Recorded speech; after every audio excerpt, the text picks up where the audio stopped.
బాబిలోనులో ఒక మనిషి ఉన్నాడు. అతని పేరు దానియేలు. అతను మనుషులకు కాదు, దేవునికే భయపడేవాడు.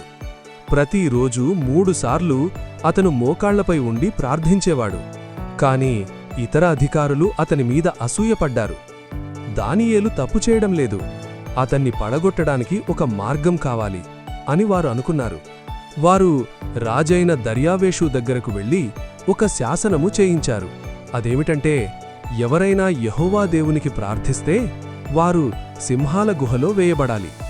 ఈ శాసనము గురించి తెలిసినా దానియేలు తన ప్రార్థనను ఆపలేదు. అతను దేవుని యందు విశ్వాసాన్ని విడిచిపెట్టలేదు. దానియేలును పట్టుకొని సింహాల గుహలో పడేశారు. రాజు దుఃఖంతో అన్నాడు, నీ దేవుడు నిన్ను రక్షించుగాక. ఆ రాత్రి సింహాలు గర్జించాల్సిన చోట నిశ్శబ్దం. దేవుడు తన దూతను పంపించి సింహాల నోళ్లను మూసివేశాడు. తెల్లవారుజామున రాజు పరుగెత్తుకుంటూ వచ్చాడు.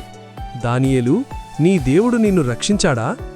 దానియేలు సమాధానమిచ్చాడు, నా దేవుడు తన దూతను పంపించి సింహాల నోళ్లను మూసివేశాడు. నాకు ఎటువంటి హాని జరగలేదు. రాజు ఆనందంతో దానియేలను బయటకు తీసి దేవుని మహిమను ప్రకటించాడు. దానియేలు దేవుడు సజీవుడు, అతడు రక్షించువాడు. విశ్వాసం ఉన్నవారిని దేవుడు ఎప్పటికీ విడిచిపెట్టడు. మీరు కూడా పరీక్షల మధ్యలో ఉన్నారా?